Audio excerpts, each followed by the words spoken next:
이렇게 욕망을 억제하기 위해서는 대단한 노력과 결의가 필요하게 되는데 여기에서 바로 수행이 요구되는 것이죠. 그렇다고 수행을 시작하자 바로 번뇌가 없어지는 것은 물론 아닙니다. 그래서 소성불교에서는 4가지 성스러운 진리의 법문을 듣고 수행해서 없애는 번뇌의 종류를 2가지로 분류하고 있습니다. 첫째는 견도혹이라는 그런 번뇌인데 이것은 진리를 보지 못하게 막고 있는 것입니다. 여기에는 다시 탐욕, 성냄, 어리석음, 교만심, 망설임의 5가지 무거운 번뇌하고 또 나가 있다는 고집, 이것을 신견이라 그럽니다. 그 다음 치우친 고집, 병견, 인과를 무시하는 고집, 사견, 그리고 위에 3가지 고집을 옳은 것이라고 하는 고집, 이걸 견견 그럽니다.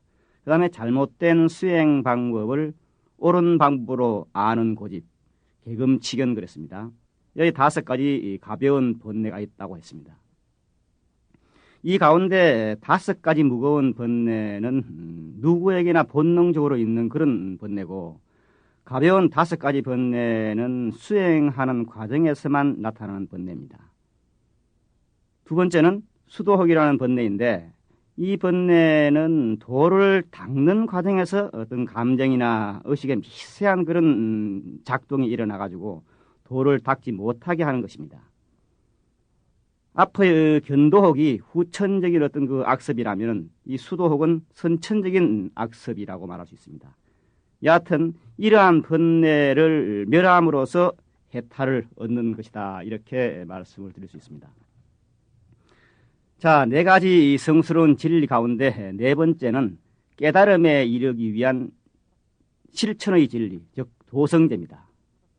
앞에서 이미 설명드린 고통의 원인을 없애는 진리인 해탈에 이르기 위해서는 온갖 번뇌를 없애기 위한 실천적 지혜가 요구되는 것이죠. 그런데 그것이 바로 깨달음에 이르기 위한 실천의 진리입니다. 그 실천 방법에는 8가지 덕목이 있습니다. 그래서 이 덕목을 8가지 바른 깨달음에 이르는 길, 한문으로는 8정도 이렇게 부릅니다. 올바른 견해, 정견, 올바른 사유, 정사유, 올바른 말, 정어, 올바른 행위, 정업, 올바른 직업, 정명, 올바른 노력, 정정진, 올바른 주의력, 정념, 올바른 정신통일, 정정이 바로 그것입니다. 그럼 지금부터 이 8정도의 하나하나의 덕목에 대해서 좀 살펴보도록 하겠습니다. 첫째는 정견이라 해서 올바른 견해입니다. 부처님의 가르침이 바로 올바른 견해입니다. 즉 불교적인 세계관, 인생관 그런 것으로서의 연기와 그 다음에 4가지 성스러운 진리의 이치를 올바르게 보는 지혜입니다. 여기에서는 본다는 것이 매우 중요합니다. 어떤 사물이나 이치를 추상적으로 아는 것이 아니라 구체적으로 보는 것에 의해서 얻어진 지혜입니다. 바로 체득한다는 말입니다. 선문에서는 견성이라는 말을 자주 합니다. 자신의 성품을 단순히 아는 것이 아니라 확연히 본다는 것이죠. 성품을 보았기 때문에 어떠한 의심도 있을 수가 없는 것입니다. 여기에 아는 것과 보는 것의 차이가 있습니다.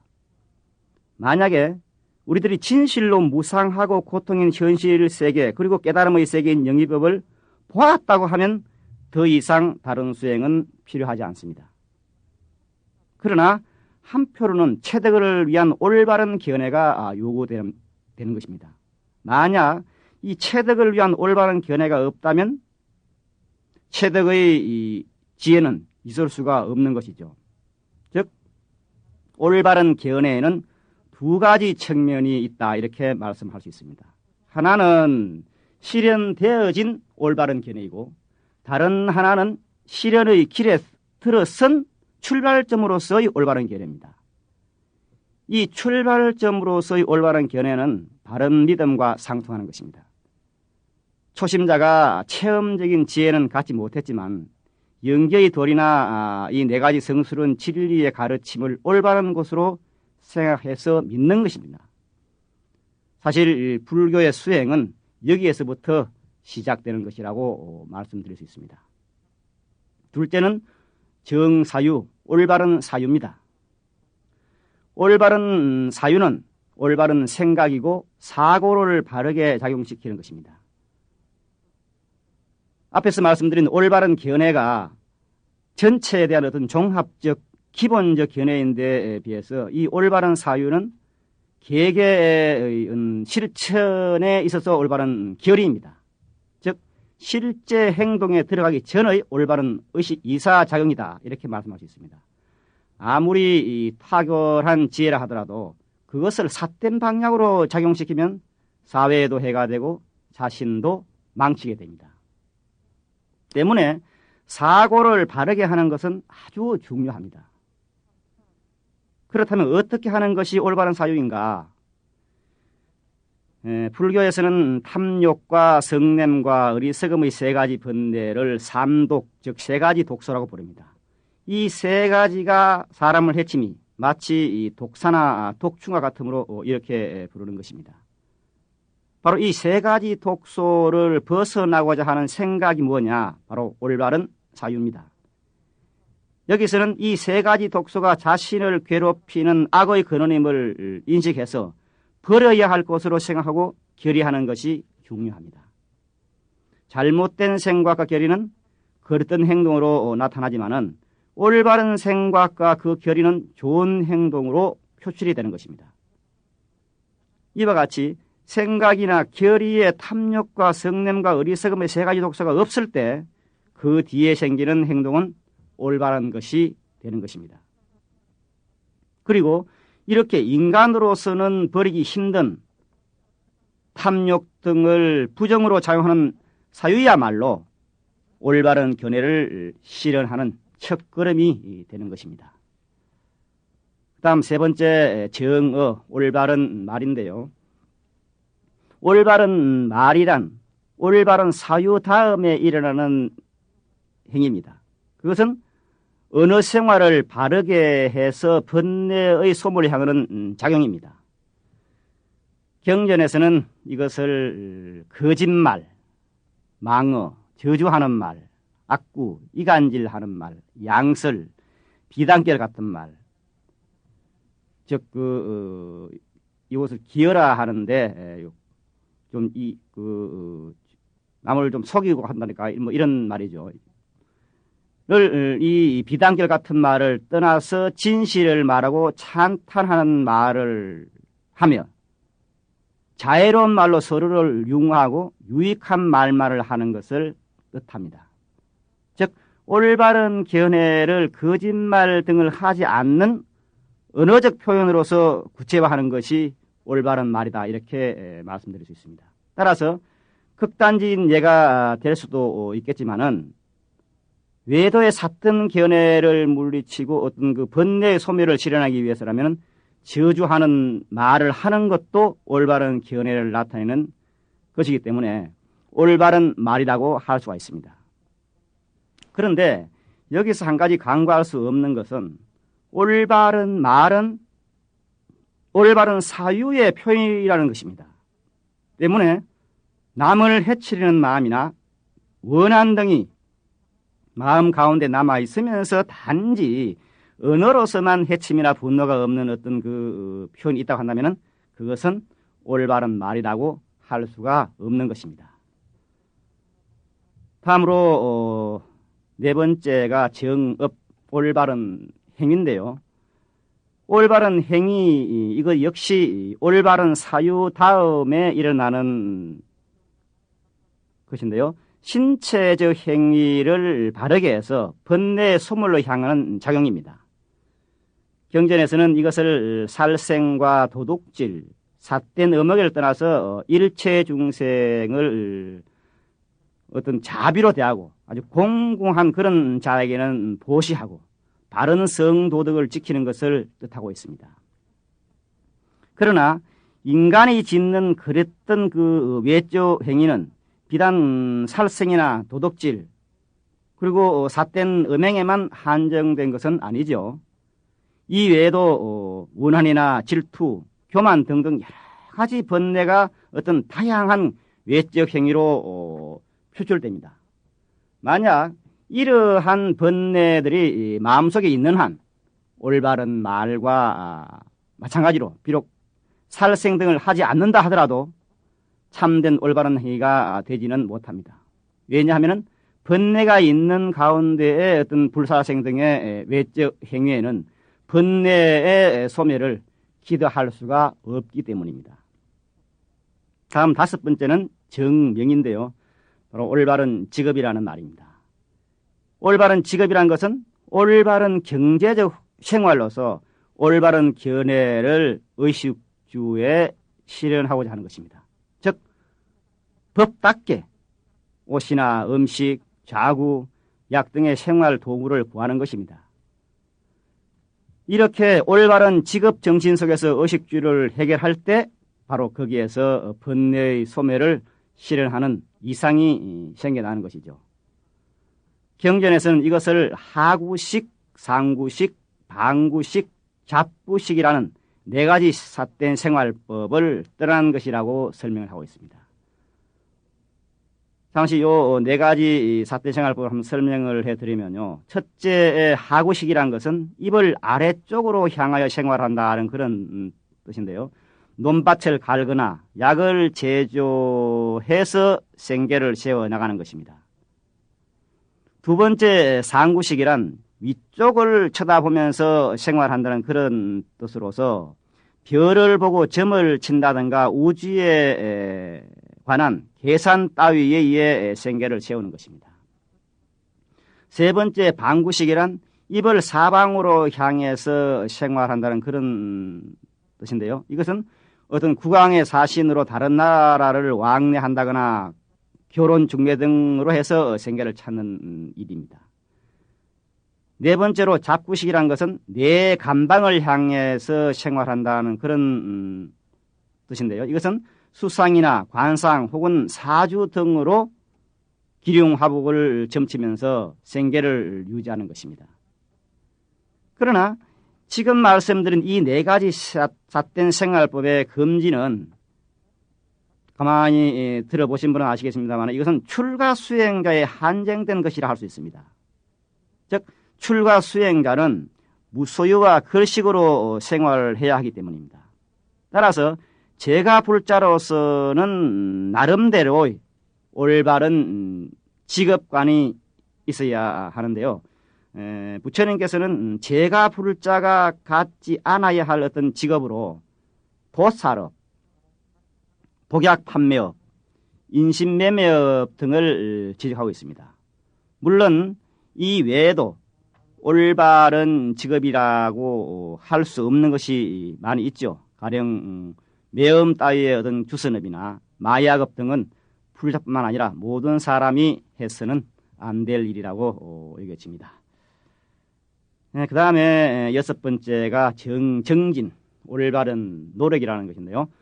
자, 올바른 노력이라는 것은 번뇌를 소멸시키기 위해서 작용하는 노력입니다. 다시 말씀을 드리면은 올바른 견해를 실현하고자 부지런히 힘쓰는 것이 뭐냐? 바로 올바른 노력입니다.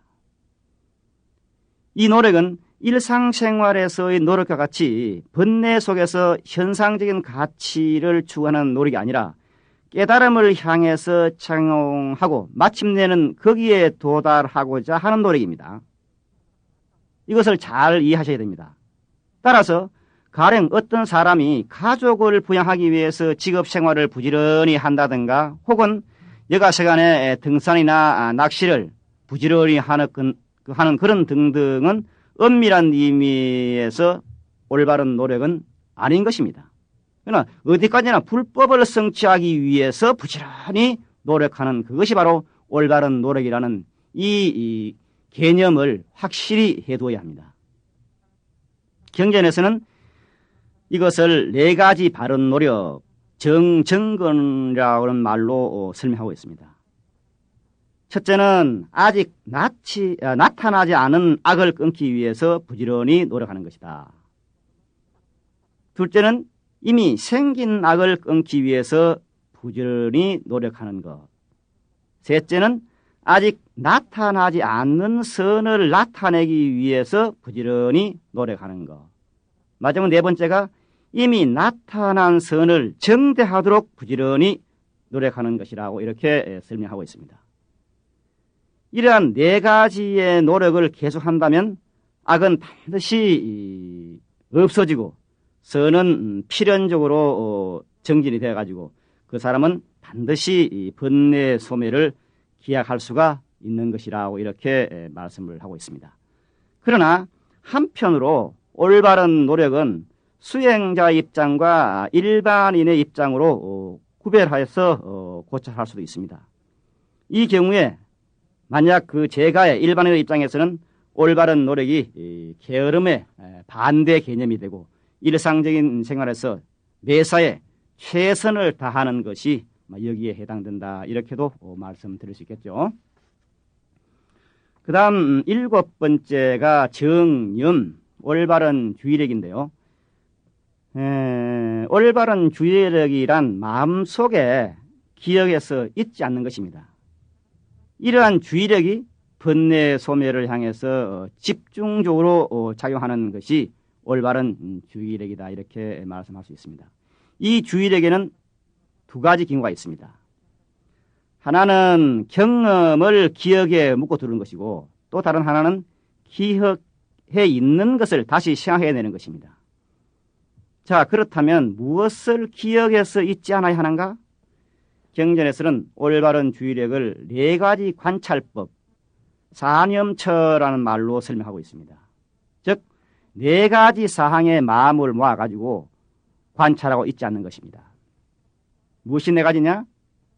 첫째는 인간의 육신은 깨끗한 것이 아니라 부정한 것이라고 관찰한 것입니다.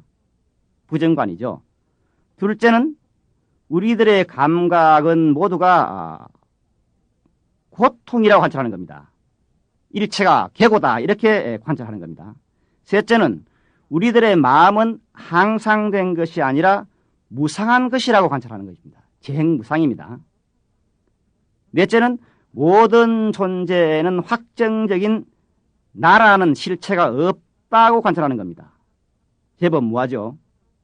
그리고 이렇게 올바른 주의력을 가질 때 거기에 올바른 견해가 실천되는 것입니다. 그러나 올바른 주의력 또한 일반 사회인, 즉 제가 신도들이 지니할 덕목으로 행할 수 있습니다. 사람은 주의력이 부족할 때 어떤 사고가 생기고 실패하기가 쉽죠. 어떠한 일을 할 경우에도 거기에 필요한 사항을 항상 염두에 두고 있을 때 비로소 성취가 있는 것이다. 이렇게 덧붙여 말씀할 수가 있겠습니다. 마지막 여덟 번째가 정정, 즉 올바른 정신통일인데요. 여기서 정신통일이란 것은 마음을 고르고 평정해 갖는 것입니다.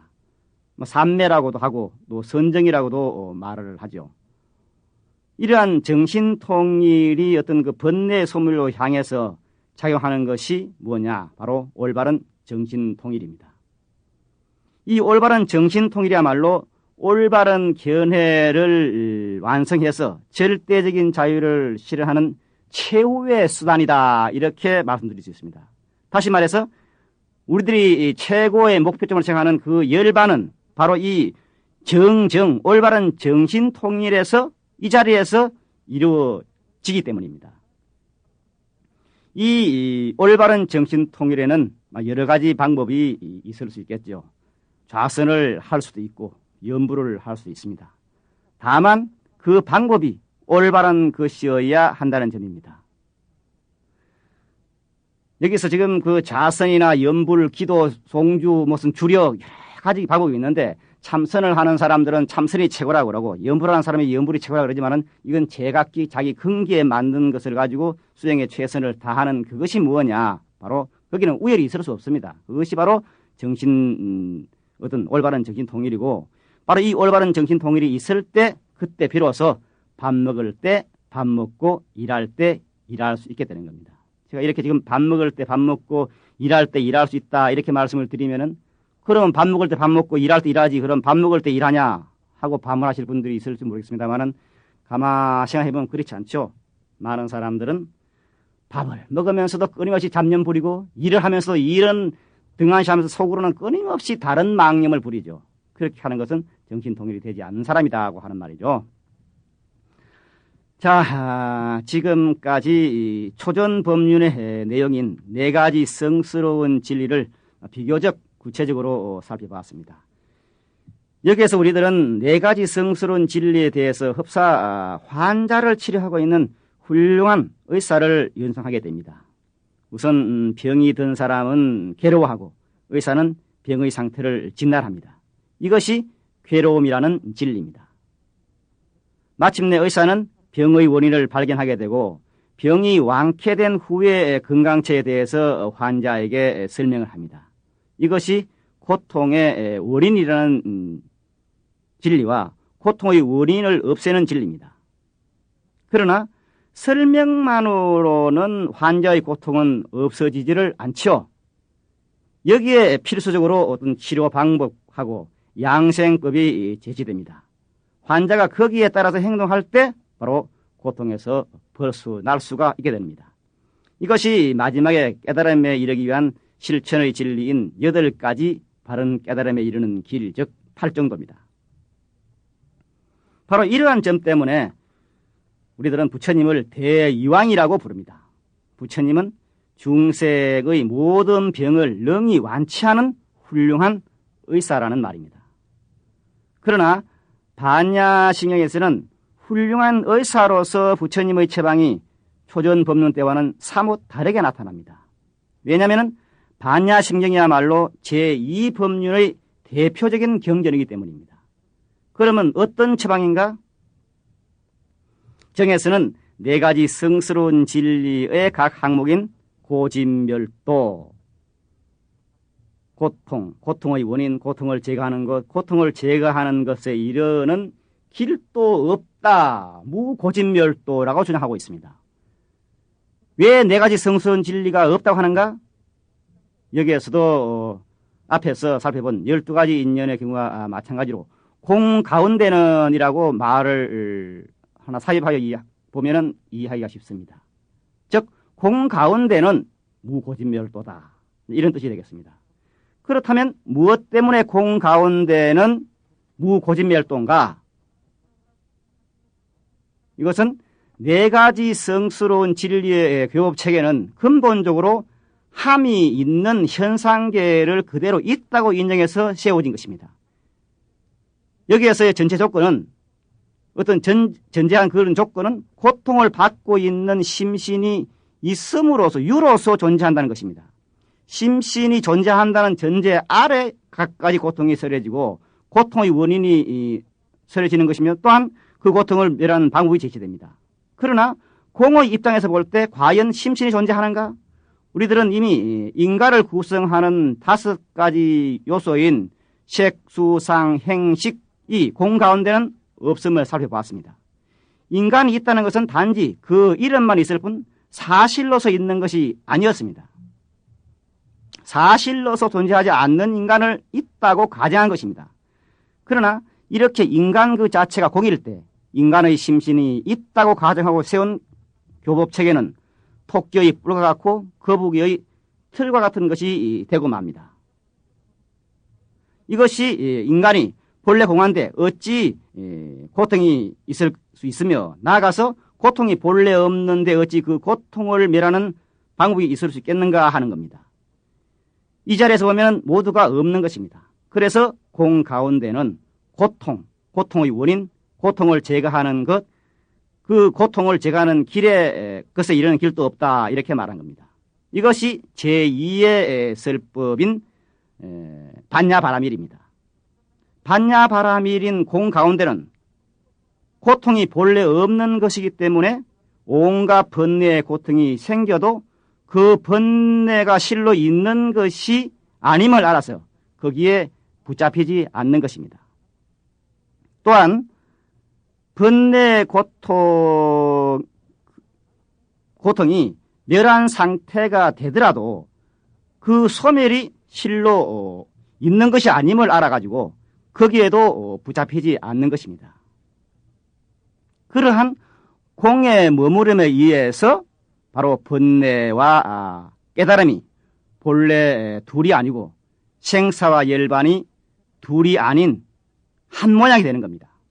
바로 반야바라밀의 삶은 이렇게 일체에 붙잡히지 않는 가운데 대자유를 얻게 되는 겁니다.